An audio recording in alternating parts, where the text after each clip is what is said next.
Marcus Tullius Cicero was born on January 3, 106 BCE and was murdered on December 7, 43 BCE. His life coincided with the decline and fall of the Roman Republic, and he was an important actor in many of the significant political events of his time. He was, among other things, an orator, lawyer, politician, and philosopher. He placed politics above philosophical study.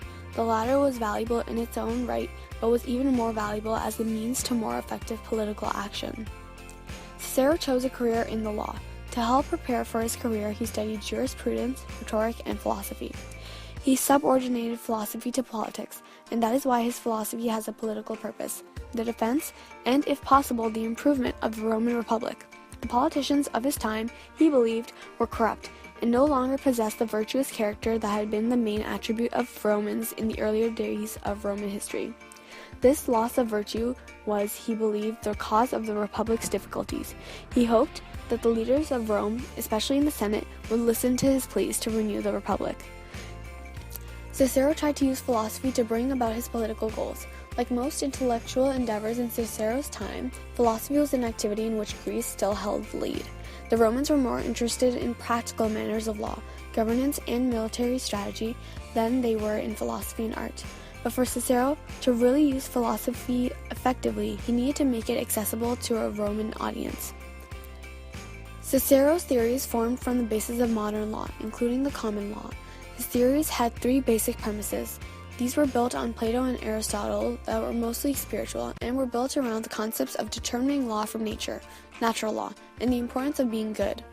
First, every adult person, in any situation, instinctively knows right from wrong, and is aware when doing something wrong, that, and I quote, reason is the supreme law. Secondly, obeying the law is always the right thing to do. Modern historian Charles Van Doren, in A History of Knowledge, paraphrased Cicero's legal theory, saying that any illegal action, however small or apparently advantageous, can never really be advantageous because it is wrong. Thirdly, if the law is manifestly unfair, the right thing is what is honest, open, and fair.